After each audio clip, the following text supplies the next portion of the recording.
Bonjour à tous, je suis ravie de vous retrouver aujourd'hui pour ce nouvel épisode de votre podcast Apprendre à être soi. Dans cet épisode, j'ai décidé de vous parler des cases et des étiquettes qu'on se met à nous-mêmes et qu'on met aux autres.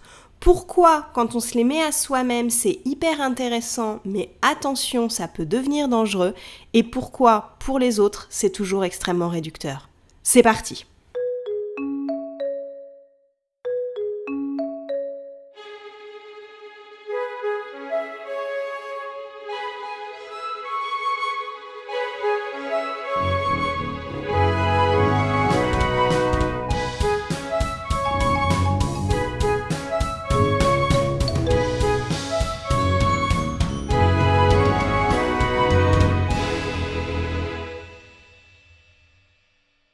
Si je vous pose la question « Qui es-tu ?»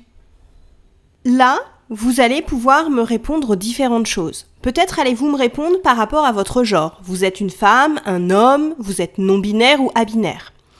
Peut-être allez-vous me répondre par rapport à votre métier. Je suis secrétaire, je suis freelance, je suis photographe, je suis cuisinier, je suis... ainsi de suite, ainsi de suite. Peut-être allez-vous me répondre par rapport à votre parentalité. Peut-être allez-vous me dire « je suis une maman de 2 enfants ». Peut-être allez-vous me répondre que vous êtes le papa d'un petit Kevin de 8 mois. Vous allez aussi, pour certains, vous définir par votre nationalité. Êtes-vous français, canadien, québécois, libanais, etc., etc. Peut-être allez-vous avoir envie aussi de me dire votre origine. Donc peut-être allez-vous me dire que vous êtes français d'origine marocaine ou américain d'origine portoricaine. Peut-être que vous allez aussi vouloir vous définir par la façon dont vous mangez. Êtes-vous végétarien, omnivore, flexitarien, végétalien ? Tout ça a une importance. Comment vous définissez-vous ? Qui êtes-vous ? Et quand on répond à cette question, en fait, on répond par des cases. On répond par des catégories qui sont ce que j'ai appelé dans le titre de ce podcast des cases ou des étiquettes. Ça vous permet de reconnaître les gens qui se mettent dans la même case que vous. Et en ça, c'est extrêmement intéressant. Et ces cases et ces étiquettes vont avoir des avantages et des inconvénients. Donc je vous invite à vraiment faire cet exercice et à vous demander « Qui suis-je » ? Quels sont les qualificatifs, quelles sont les cases, les étiquettes que vous allez mettre à votre personne en premier ? En général, si vous me posez cette question, personnellement, je vous répondrai que je suis une femme française de 38 ans, auto-entrepreneur, avec 2 activités professionnelles. Et après, je vous parlerai de ce que j'aime.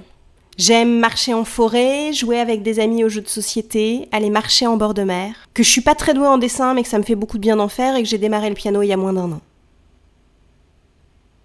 Et vous ? Comment allez-vous vous définir ? Qui êtes-vous ? Et comme tout exercice de, entre guillemets, développement personnel, il est hyper intéressant, mais il est aussi extrêmement réducteur. C'est-à-dire que savoir dans quel ordre vous allez mettre les choses va vous donner ce qui est important pour vous de mettre en avant. C'est-à-dire que si vous venez mettre la manière dont vous mangez, c'est que ça a de l'importance pour vous. Si vous mettez votre nationalité, c'est sûrement que vous en êtes fier, que ça apporte quelque chose à la manière dont vous vous identifiez vous-même. Et donc, regardez bien, quand vous vous définissez, quels sont les critères, les cases, les étiquettes que vous allez choisir.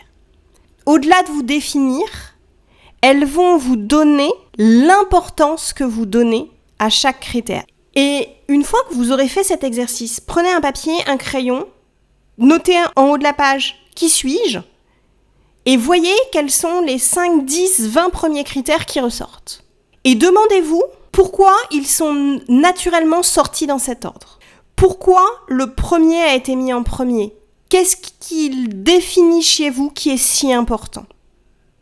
Vous allez vraiment découvrir que, en faisant cet exercice, donc d'abord du qui suis-je, vous allez voir par quels critères vous vous définissez, et après aller encore un étage en dessous en vous demandant pourquoi je place ce critère en tête de liste, ou pourquoi je ne parle pas de ça, par exemple. Moi, je suis végétarienne. Quand je vous ai fait mon petit profil tout à l'heure, je ne l'ai pas mis. Pourtant, c'est quelque chose d'important pour moi. Et là, aujourd'hui, il n'est pas sorti. Pourquoi? Moi, j'ai la réponse. J'ai fait l'exo déjà. C'est parce qu'aujourd'hui, c'est extrêmement important pour moi. Je ne reviendrai pas en arrière. Mais ce n'est pas quelque chose qui me définit. Et vous? Pourquoi ça sort d'abord? Pourquoi ça sort ensuite? Pourquoi ça n'apparaît pas? Faites attention aussi aux choses qu'on dit parce que on pense que dans la société, c'est important de le préciser. Vous êtes mère de 2 enfants. On attend que vous le disiez. Et peut-être que dans votre tête, si vous ne l'aviez pas dit, vous auriez peur qu'on vous prenne pour une mauvaise mère. Elle ne cite pas ses enfants. C'est étrange. Ça, c'est la société, c'est pas moi. Qu'est-ce qui vous définit? Par quoi vous définissez-vous? Maintenant que vous savez par quoi vous vous définissez, je vais vous inviter à oublier ces critères. Parce qu'ils ne sont pas vous. Vous n'êtes pas ces critères. En tout cas, vous n'êtes pas que ces critères. Ces critères sont extrêmement réducteurs. Et vous allez voir que si vous voulez commencer à enlever ces étiquettes, vous allez avoir l'impression de perdre qui vous êtes. Et ça, c'est votre ego. Votre ego a besoin de ça. En fait, votre ego, il a 2 objectifs, dont l'un est de faire de vous un individu unique. L'important, c'est de vous connaître bien sûr, et l'exercice du qui suis-je, des critères, des cases, des étiquettes est important. Et pourquoi vous mettez ces critères-là et pourquoi vous les mettez dans cet ordre? Mais après, je vous invite à vous affranchir de ça. Vous êtes bien plus qu'un homme, une femme, un hétérosexuel, un homosexuel, un bisexuel, un végétarien, un végétalien, un omnivore, un flexitarien, un père, une mère, un photographe, un cuisinier. Vous êtes beaucoup plus que ça. Et c'est pas ces cases-là qui vont vous permettre d'exprimer réellement qui vous êtes. Vous êtes à la fois ça, vous êtes à la fois pas ça, et vous êtes surtout beaucoup plus que ça. Dernière chose de ce podcast qui sera, je pense, assez court, c'est faites extrêmement attention quand vous allez mettre les gens dans des cases. J'ai rencontré une femme, elle est mère de 2 enfants, qui ont les mêmes âges que les nôtres. Ne réduisez pas les gens à des cases. C'est pas parce qu'une personne a des cases en commun avec vous que vous allez forcément vous entendre. Et à l'inverse, c'est pas parce que vous ne comprenez pas qu'on soit végétalien ou qu'on puisse être homosexuel ou qu'on puisse avoir 4 métiers en même temps alors qu'on n'a pas de problème d'argent. Voyez la personne dans son ensemble. Arrêtez de la catégoriser. Parce que en catégorisant les gens, vous les réduisez à quelque chose qu'ils ne sont pas. Vous réduisez ce qu'ils sont, de beaucoup. Et vous vous privez d'aller voir la personne au-delà des premières étiquettes que vous avez découvertes.